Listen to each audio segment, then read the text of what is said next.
나는 알아. 내가 얼마나 작고 앙상했었는지. 기념식수로 내가 처음 왔을 때 나는 생각했어. 내가 견딜 수 있을까? 또 걱정했어. 내가 잘 자랄 수 있을까? 나무야, 나무야, 고생 많았지. 많이 더웠지. 때로 많이 외로웠지. 별도 많이 안 뜨는 아킬풀에서 낙타 한 마리 없는 이 낙타섬에서 나도 다 알아, 내 마음. 너는 숨막히는 먼지와 온몸을 조여오는 더위와 흘러넘치는 홍수를 이겨냈어. 나무야, 나무야, 내가 그늘이 되어주어. 내가 증인이 되어주어. 낙타섬에 다리가 생기고 파트나 도시촌 놈들이 우리 학교로 유학을 올 그런 날이 오면 내가 다 봤다고 말해주어. 아름드리 내 품에서 노는 아이들에게 할아버지처럼 옛날 이야기처럼 그렇게 들려주어. 내가 처음엔 얼마나 앙상했었는지, 하나님이 너를 어떻게 돌봐주셨는지. 안녕하세요. 인도 현지에서 여러분에게 성경을 읽어드리는 백환승 목사입니다.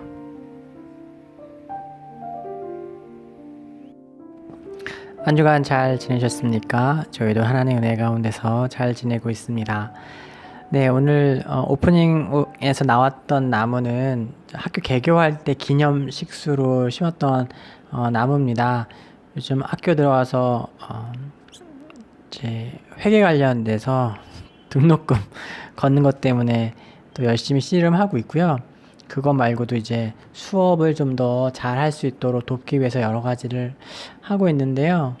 학교가 참 갈 길이 멀겠구나 하는 고민 아닌 고민을 하다가 그 기념식수였던 그 나무를 보는데 문득 감동이 들더라고요. 그게 꼬챙이 같은 나무였습니다. 그렇게 크지 않았고, 야, 이 황량한데 저거 심겨서 저 되겠나 싶었던 나무인데 이제 제법 튼튼해 보이시죠? 네, 진짜 모세의 지팡이처럼 별 볼일 없어 보이고 메말라 보였었는데 저기서 심는 게 저게 되는 건가 했는데 잘 자라고 있는 걸 보면서 학교도 아직은 걸음마 같고 연약해 보이지만 이만큼 온 것도 참 대단하고 앞으로 더 성장하게 될 날들을 좀 기대하는 마음이 생겼습니다. 그 기대하는 마음을 담아서 문득 나무에게 그런 얘기를 해주고 싶어지더라고요. 나무는 아무래도 오래 살잖아요. 시간이 많이 지나서 지금 꿈꾸는 일들이 이루어지는 어떤 날이 왔을 때, 인도는 나무가 큰 나무들이 되게 많아요. 학교들에 보면 진짜 아름드리 나무들이 많아요. 거기에서 학생들도 쉬고 이렇게 앉을 수 있도록 자리를 해두는데 언젠가 그런 날이 오겠구나. 이렇게 막 아름다리 나무가 됐고 그 밑에서 아이들이 뛰놀 때 그냥 그 나무가 옛날에 어땠는지 그런 얘기를 해주면 얼마나 감동스러울까, 그런 마음을 담아서 오프닝을 올려봤습니다. 오늘 창세기 32장 1절부터 32절의 말씀입니다. 원래는 이거는 두 부분으로 나눠서 해야 하는데 좀 짧게 한 분량으로 마무리를 했어요. 크게 이제 두 가지를 32장에서 이야기해요. 하나는 이제 마하나임, 하나님의 군대 이야기와 야복강 나루터에서 야곱이 하나님과 씨름한 장면입니다. 둘 다 하나의 해프닝처럼 지나가지만 사실은 대단히 핵심적인 내용입니다. 오늘 말씀을 나눌 땐 주로 마하나임 그 부분을 더 중요하게 다루고요. 다음 주에 같은 연장선상에서 야복강 나루터에서 하나님과 야곱이 씨름한 내용, 그 환도뼈가 위골되는 것이 무슨 의미인지, 이름을 바꿔주시는 것이 어떤 의미인지 좀 더 알아보고 나누면 좋을 것 같습니다. 이게 성경 전체 맥락 안에서 또 읽어야 하는 약간 신학적 읽기가 들어가야 하는 부분입니다. 이미 제 설명을 들으셨던 분들도 있고 아시는 분도 있을 텐데요. 조금 더 깊이 읽기, 그 다음에 성경의 구조를 통해서 해석이 가능한 부분입니다. 뭐 환도뼈가 어디냐, 뭐 그런 것 자체는 중요하지 않아요. 다만 그 사건이 이야기하는 전체 큰 성경 맥락에서 말해주는 것이 무엇인지가 중요합니다. 오늘 제목은 야곱의 두 대적과 하나님의 두 군대라고 이야기했는데요. 오늘 말씀을 시작하면서 이렇게 합니다. 야곱이 길을 떠나는데 하나님의 천사들이 야곱 앞에 나타났다. 야곱은 그들이 하나님의 군대임을 알아보고 그 땅의 이름을 마하나임이라고 하였다. 하고 그냥 쑥 지나가요. 그냥 제가 이제 썼는데 마치 이제 사회생활 하다가 이렇게 바쁘게 좀 일에서 지나가고 있는데 용무가 바빠서 지나가고 있다가 대학교 때 친했던 친구를 이렇게 지나가면서 보면 봤어요. 하고 지나가는 거예요. 이게 친한 친구고 이거 뭔가 이렇게 만나니까 참 반갑고 좋긴 한데 시간이 없고 바쁘니까 나중을 기약하면 그냥 하고 지나가는 거죠. 이 본문이 그냥 지나갔어요. 이렇게 지나가면 안 되는 얘기인데 그리고 나서 야곱은 깊은 시름에 빠집니다. 야곱은 지금 하나의 위기를 넘었지만 더 큰 위기를 이렇게 직면하고 있어요. 라반이라고 하는 일생일대의 대적, 참 장인어른인데 대적이 되면 안 되겠는데 대적과 그 다음에 또 한 명의 대적, 자신이 이 두 번째 운명적인 대적과 만날 수밖에 없게 만들었던 그 원인 제공자인 에서 자기 형이 있습니다. 야곱은 참 근족과 가까운 사람과 참 원수를 많이 졌던 것 같아요. 근데 사실 라반의 위협과 비교가 안 될 정도로 에서의 위협은 큽니다. 사실은 이제 라반의 위협은 그 라반의 딸들과 손자들을 앞세워서 방패막이라도 할 수 있죠. 에서는 뭐 알게 뭡니까? 자기 형이긴 하지만 원수를 진 형이고 게다가 라반이 좀 교활한 것에 특화되어 있다라면 에서는 단순 무식한 상남자 스타일, 불꽃 같은 무력의 사나이인 거예요. 불꽃 같은 무력의 사나이가 지금 화가 나서 군대를 끌고 온다면 얼마나 큰 문제일까요? 그러니까 오늘 이야기는 그 눈에 보이는 두 명의 두 무리의 대적과 그 사이에 뜬금없이 나타난 마하나임이란 여호와의 군대입니다. 이 군대에 해당하는 마하네는 구부리다, 야영하다, 장막을 치다는 뜻의 하나에서 유래한다고 하고요. 하나님의 진지, 하나님의 진영, 하나님의 장막으로 번역할 수 있습니다. 근데 하나님의 군대 마하나임은 마하네의 복수, 쌍수라고 하죠. 두 군데 두 진영이라는 뜻입니다. 그러니까 이건 뭘 얘기냐면 마하나임은 마하네의 복수형으로서 이 군대가 있는데 군대가 하나가 아니라 두 개인 거예요. 이 부분이 참 흥미로운 부분입니다. 하나님께서 지금 하나의 위기를 지나고 다른 위기를 직면하는 그 중간에 여호와의 군대를 보여주십니다. 게하시가 보지 못하고 있었던 여호와의 불병거가 영적인 눈이 열렸을 때 봤던 것처럼 오늘 뜬금없이 영적인 체험을 하고 여호와의 군대를 두 눈으로 보게 되는 사건이 있어요. 이거를 이제 구조적으로 보면 제가 핸드아웃에는 써놨지만 라반의 위협과 이미 지나간 라반의 위협과 앞으로 직면하게 될 에서의 위협 그 사이에 마하나임 두 군대가 들어가요. 이걸 이제 히브리 문학적 기법에서 인클루지오라고 하죠. 그러니까 약간 샌드위치가 두 빵이 있고 빵 사이에 핵심되는 게 들어가잖아요. 그래서 예를 들면 치즈 샌드위치 하면은 안에 치즈가 들어가면 치즈가 핵심이에요. 우리가 빵 샌드위치는 얘기하지 않죠. 왜냐면 양쪽에 빵이 있지만 그것은 안에 있는 핵심되는 음식을 더 맛있게 하는 역할을 하는 거죠. 빵이 핵심이 아니죠. 그러니까 인클루지오의 특징은 그 가운데 들어가는 그 빵 사이에 들어가는 그 내용을 강조하고 도드라 보이게 하기 위한 이 히브리 문학적 방법인데요. 지금 오늘 이 말씀에 보면 그것이 그대로 드러나 있어요. 있습니다. 라반의 위협을 방금 지났고 에서의 위협을 직면하기 직전에 하나의 해프닝이죠. 이게 왜 갑자기 여기 왜 들어와 있지? 그 성경이 자세하게 설명해주고 있지 않기 때문에 언뜻 읽다 보면은 약간 비문처럼 느껴질 수도 있어요. 그냥 지금 안 그래도 하나의 큰 위기를 지났고 다른 위기를 직면하기 위해서 야곱의 머리는 막 복잡한데 중간에 쓴 거 없이 신기해요. 코끼리 봤어. 길 가다 낙타 봤어. 막 이런 느낌으로 하나님이 나오고 그냥 지명을 바꿨다. 이게 뜬금없이 왜 나오냐는 것이죠. 사실 이것은 32장 전체에서 되게 중요한 말씀이라고 이야기할 수 있습니다.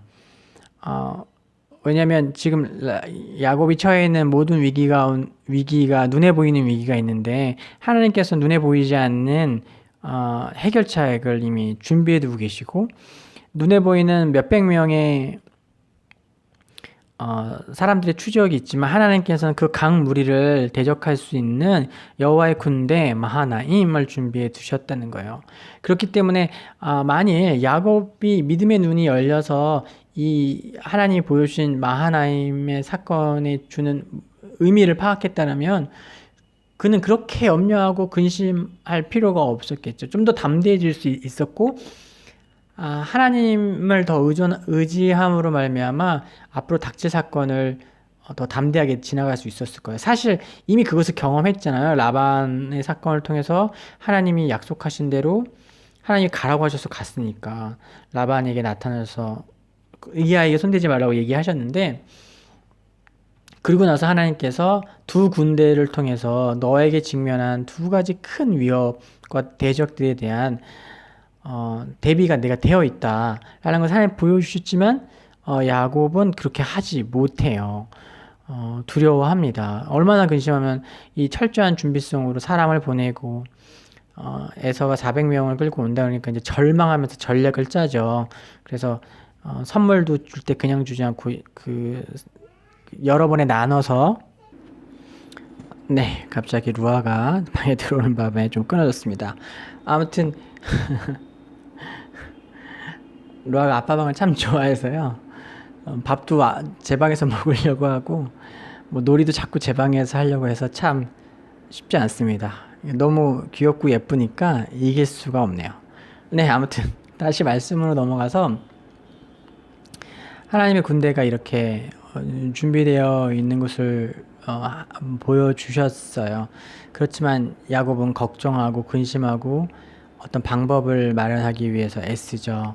그래서 자기의 재물도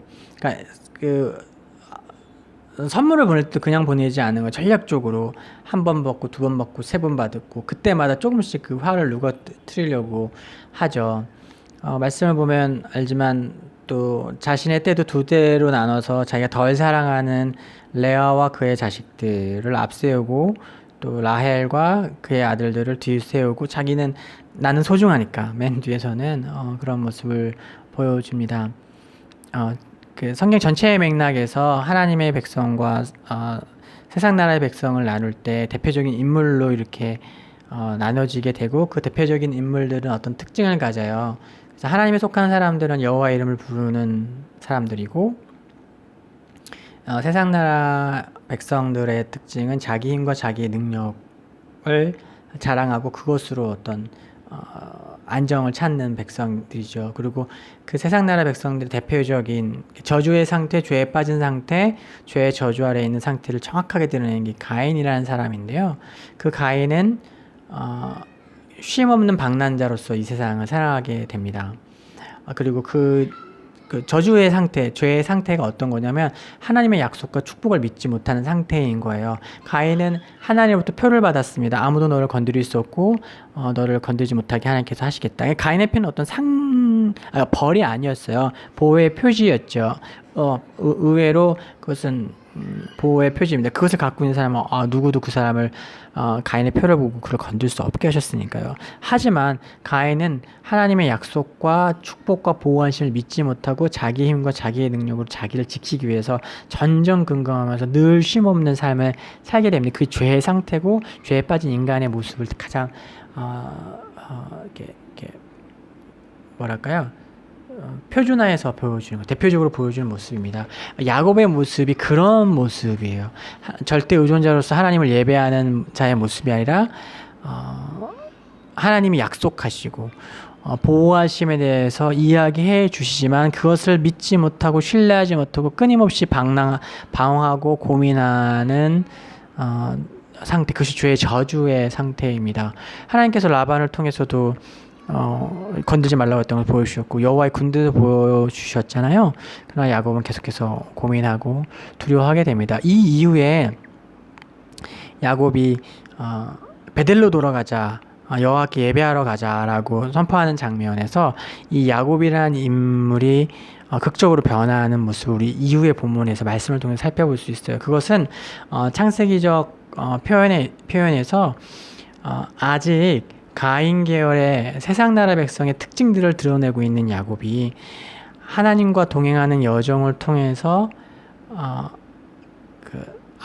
아담과 아벨과 셋 계열로 이어지는 여호와의 이름을 불렀더라, 여호와께 제사를 지냈더라, 예배를 드렸다고 하는 하나님 의존하는 하나님의 백성으로 바뀌는 그런 큰 맥락들이 있습니다.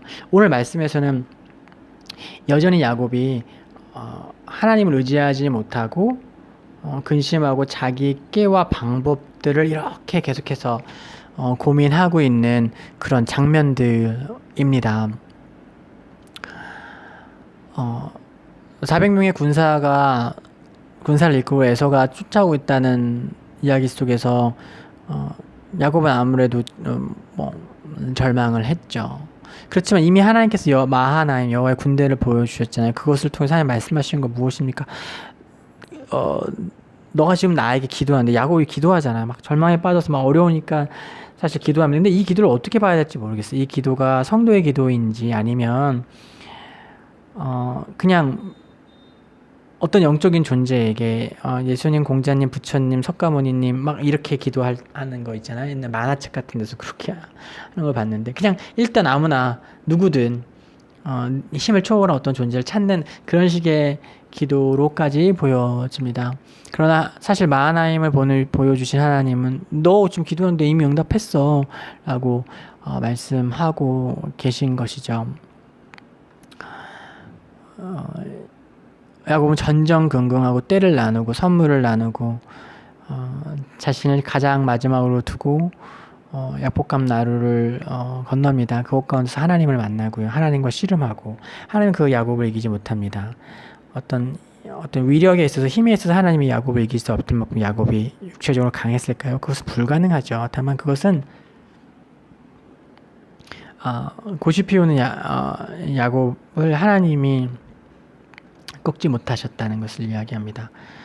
그것은 더 이게 약간 나중에 좀 더 설명 생략적으로 얘기하면 율법의 메인 인간의 구원의 방법이 없었던 것을 이야기하고요.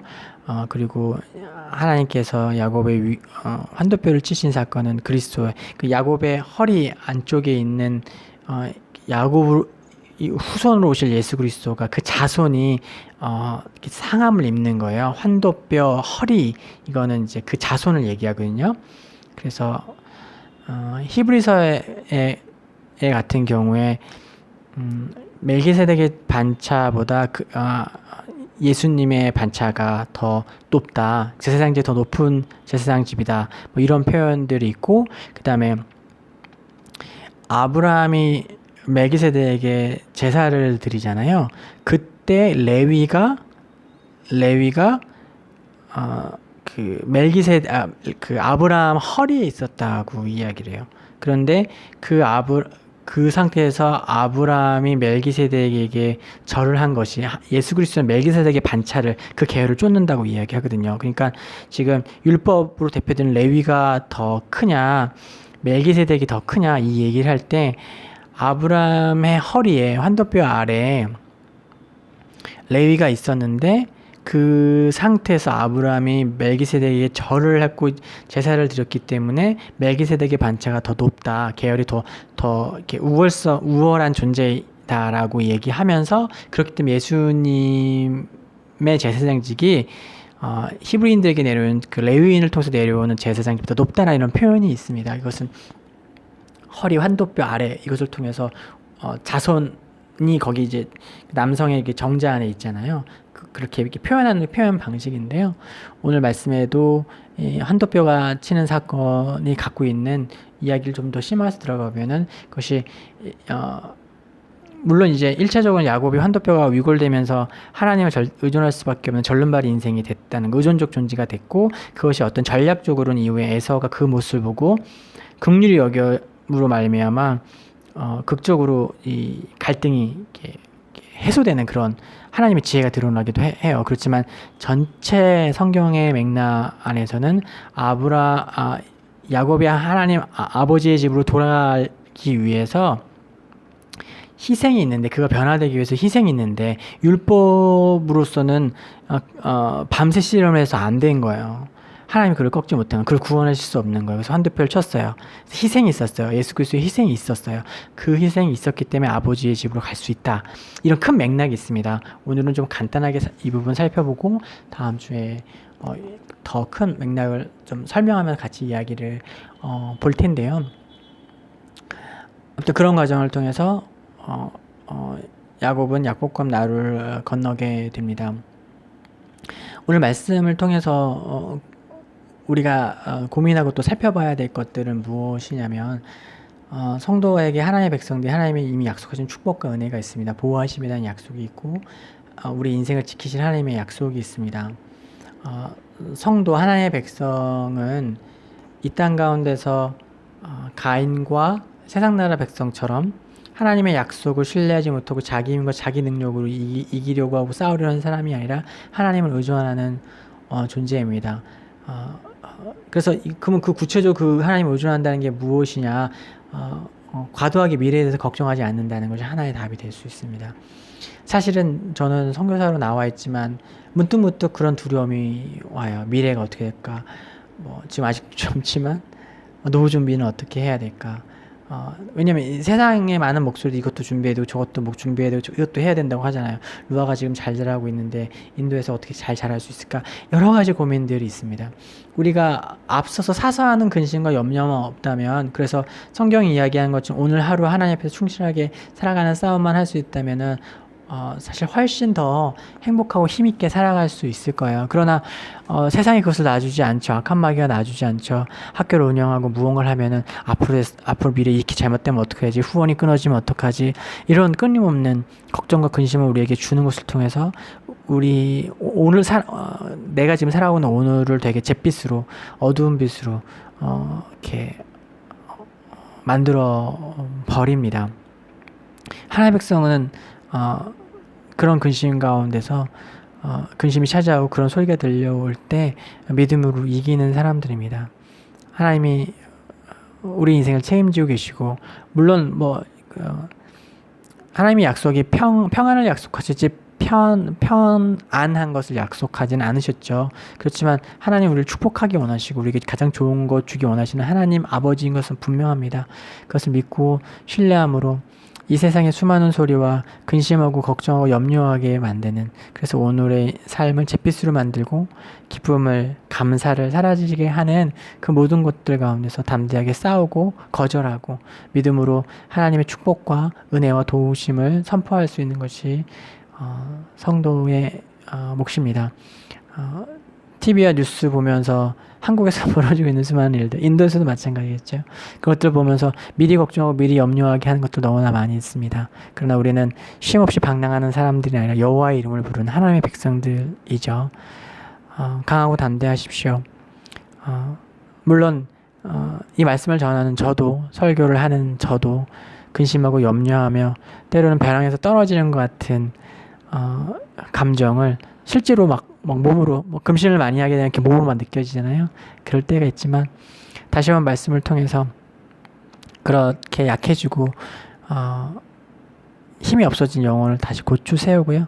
다시 하나님 말씀 가운데서 나는 하나님의 백성이고 나는 쉼없이 방랑하는 방랑자로서 죄의 상태에 빠져있는 그런 존재가 아니라 하나님을 의지하는 하나님의 백성이다 라는 담대한 선언을 통해서 다시 한번 마음을 새롭게 할 수 있다고 믿습니다. 저도 그렇게 하겠습니다. 여러분도 어떤 고민이 있으신가요? 결혼도 있을 수 있고요.